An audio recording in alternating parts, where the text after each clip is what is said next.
Trading की दुनिया में ना लोग अक्सर अकाउंट खाली होने, स्ट्रगल और साइकोलॉजी के बारे में बहुत बात करते हैं। मतलब वो दर्द के बारे में बात करना पसंद करते हैं। लेकिन एक बात है जो कोई नहीं बताता कि उस दर्दनाक दौर के बाद क्या होता है। तो चलिए आज इसी अनकहे सफर पर निकलते हैं और जानते हैं कि उस दर्द के बाद आखिर आता क्या है। जब कोई ट्रेडर आखिरकार उस दौर से गुजर जाता है, जब उसे हर दिन टूटा हुआ महसूस नहीं होता, तब तब सब कुछ बहुत शांत हो जाता है। इतना शांत कि शक होने लगता है। और यही तो वो पहेली है जिसे आज हम सुलझाने वाले हैं। और पता है, असली प्रॉब्लम यहीं से शुरू होती है, जब कामयाबी जीत जैसी नहीं लगती, बल्कि खाली खाली, फ्लैट और बोरिंग लगने लगती है। ज्यादातर ट्रेडर्स इस फीलिंग को गलती से एक और नाकामी समझ लेते हैं। उन्हें लगता है कि वो फिर से पीछे जा रहे हैं।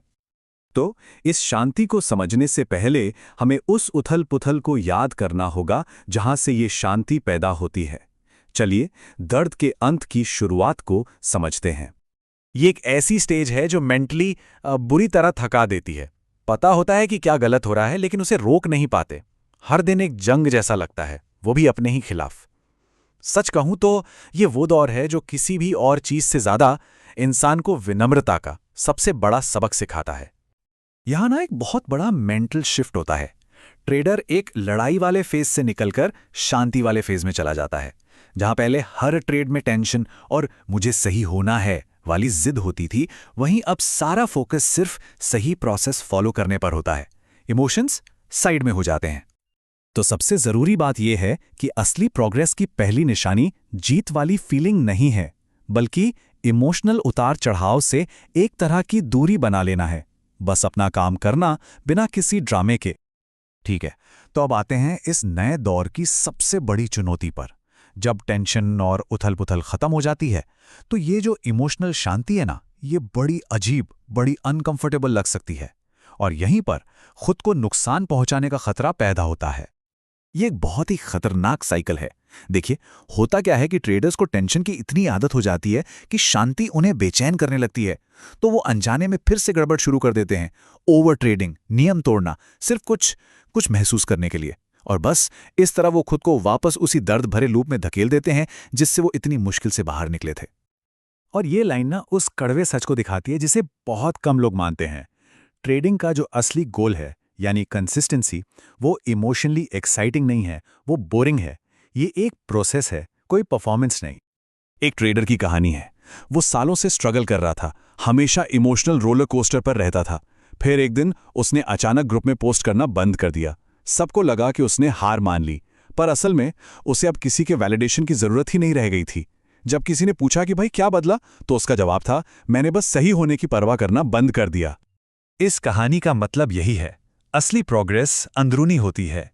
उसे दिखाने के लिए ऑडियंस या तालियों की जरूरत नहीं पड़ती। जो लोग सच में इस स्टेज पर पहुंच जाते हैं, वो दिखावा नहीं करते, वो बस चुपचाप अपना काम करते हैं। अब आते हैं एक और भी मुश्किल स्टेज पर। यहां ट्रेडर अच्छा काम कर रहा है, स्किल्ड है, लेकिन उसकी ग्रोथ रुक गई है।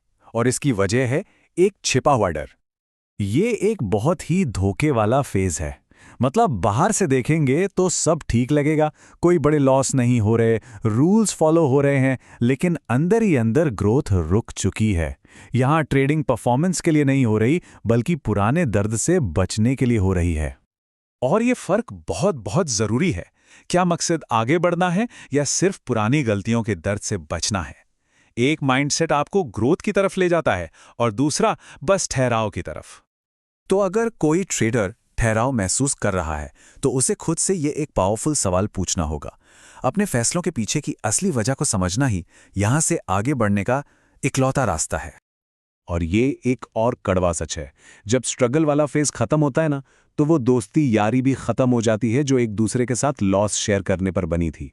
शिकायतें करने के लिए कुछ बचता नहीं और ट्रेडर अपने परफॉर्मेंस के साथ अकेला रह जाता है। और अब हम पहुंचते हैं फाइनल स्टेज पर। ये मास्टरी का वो लेवल है जहां ट्रेडिंग सिर्फ पैसे कमाने का एक तरीका नहीं, बल्कि एक बैलेंस्ड लाइफ का हिस्सा बन जाती है।